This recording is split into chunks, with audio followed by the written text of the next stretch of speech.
নমস্কাৰ বন্ধুসকল, আশা কৰোঁ আপোনালোক সবে ভালে আছে। তো আজি একদম মৰ্ণিঙতে মই আপোনালোকৰ মাজলৈ উপস্থিত হ'লোহি। আজি মোৰ আলোচ্য বিষয় মোৰ ঘৰতে পুহি থকা পাৰ, ইফালে আছে হাঁহ, ইয়াৰ ভিতৰত আছে ছাগলী, তাৰ লগতে মই অষ্ট্ৰেলিয়ান গৰু পুহি আছোঁ ঘৰত। তো আজি মই আপোনালোকক সব দেখুৱাম, কিন্তু তাৰ মাজতে মই আপোনালোকক ক'বলৈ গৈ আছোঁ মানে কি, আজি মই ডেলিভাৰী দিবলৈ গৈ আছোঁ পাৰ 25যোৰ পাৰ মই ধৰি ৰাখিছোঁ। ইফালে আপোনালোকে চাব পাৰিছে, এইটো হ'ল ফাৰ্ম, পাৰ ফাৰ্ম দিছোঁ আমি। মোটামুটি ধৰক এতিয়াও এই 25যোৰ দিয়াৰ পিছতে মোৰ 350যোৰ আৰু মোৰ এই ফাৰ্মৰ ভিতৰত আছে। এইটো খুলিলে কিন্তু বাহিৰত উৰি যোৱাৰ সম্ভাৱনা আছে একদম মৰ্ণিঙত, সেইকাৰণে মই আপোনালোকৰ ভিতৰত যোৱা নাই। ইয়াত চাওক পাৰবিলাক কি ধুনীয়া পাৰ। যদি আপোনালোকৰ এনেকুৱা ধৰণৰ পাৰৰ প্ৰয়োজন হয় আপোনালোকে ঘৰত পুহিবৰ কাৰণে, তেনেহ'লে আপোনালোকে মোক যোগাযোগ কৰিব। মই আপোনালোকক এনেকুৱা ধৰণৰ পাৰখিনি যোগান ধৰিবৰ কাৰণে প্ৰস্তুতি ল'ম। তো ইফালে চাওক হাঁহ আছে, হাঁহবিলাক যদি আপোনালোকৰ হাঁহ লাগে হাঁহ দিব পাৰিম। কেম্বেল হাঁহ আপোনালোকে পুহিব, ডেইলি আপোনালোকে কৰি খাব পাৰিব, ডেইলি কৰি বিকিব পাৰিব। খাব পাৰিছে হাঁহ আছে, এই চাওক। তো ইয়াত খাদ্য খুৱাই থকা হৈ আছে চাওক। ইয়াত হাঁহবিলাক পাৰবিলাক যেতিয়া আপোনালোকে পানী খুৱাব, এই চৰাইবিলাকক পানী খোৱাৰ সময়ত আপোনালোকে গৰমৰ উত্তাপটো অলপ বেছি হৈ আছে, আপোনালোকে লেবুৰ ৰস পানীৰ লগত মিক্স কৰি খুৱাব, কেতিয়াও বেমাৰে নাপাব। তো ইফালে সেইটো ঘৰত ছাগলী আছে, ঘৰ দৰজাটো বন্ধ কৰি দিয়া হৈছে যদিও এতিয়া আমি আপোনালোকক দেখুৱাব পৰা নাই। তো এই পাৰকেইটা আজি যাব হোজাই দবকা শান্তিপুৰ ৰহমান দাদালৈ পঠিয়াই আছোঁ। তো দাদা, আপুনি যদি মোৰ ভিডিঅ'টো চাই আছে, মই আপোনাক অশেষ ধন্যবাদ জ্ঞাপন কৰিছোঁ। আপোনাৰ পাৰকেইটা সুস্থ থাকিব, ভগৱানে আপোনাকো সুস্থ ৰাখিব। আপুনি এই পাৰবিলাক পুহক, ইয়াৰ পৰা বহুত পাৰ আপুনি ঘৰত উৎপাদিত কৰিব পাৰিব। তো এই এনেকুৱা ধৰণৰ চৰাইবিলাক, মুৰ্গীবিলাক, হাঁহবিলাক যদি আপোনালোকে পুহি থাকে, আপোনালোকৰ ঘৰত বহুত এটা আনন্দৰ বিষয় হ'ব। যেতিয়া খাদ্যবিলাক খুৱাই থাকিব, যেতিয়া এখেতক লৈ খেলি থাকিব, তেতিয়া কিন্তু বহুত এটা ভাল লাগে। মই নিজেও কিন্তু গোটেই দিন এইবিলাকক লৈ খেলি থাকোঁ, দেউতাই খেলি থাকে, খাদ্য খুৱাই থাকে। দিনত কমেও 5 পৰা 7 বাৰ খাদ্য খুৱাই থাকোঁ আমি। তো আপোনালোকৰ ঘৰতো আপোনালোকে পোহক, এনেকুৱা আনন্দৰ বিষয় এটা আপোনালোকে পাব।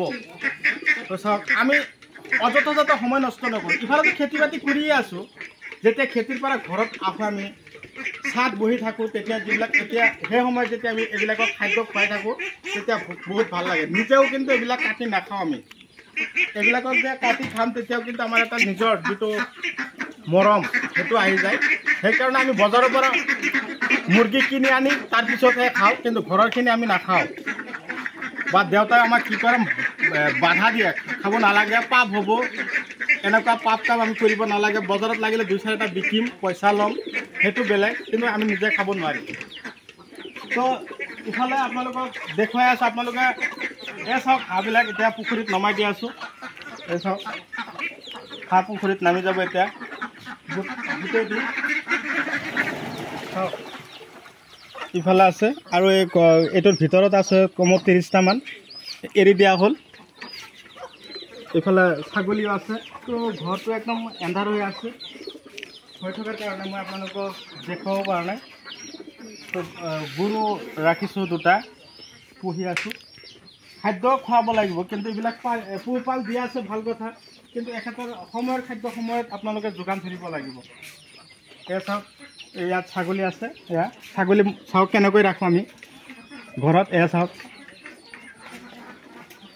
ইয়াৰ ভিতৰত ছাগলী ৰাখিছোঁ, মাটিত ডাইৰেক্টলি থাকিব নেদেওঁ, উন্নত পদ্ধতিৰ মতে আমি ছাগলী পোহপাল দি আছোঁ। ভিতৰত 2টা গৰু পুহি আছোঁ, এটা অষ্ট্ৰেলিয়ান আৰু এটা আমাৰ লোকেল। কিন্তু 2টা গৰু বৰ্তমান দাম হৈ আছে আমাৰ ধৰক প্ৰায় 1.5 লাখমান টকা দাম হৈ আছে, ইমান ওখ। এয়া চাওক ইফালে ভিতৰত যাওক, অলপ দেখুৱাই দিব, কেমেৰামেন গৈ আছে।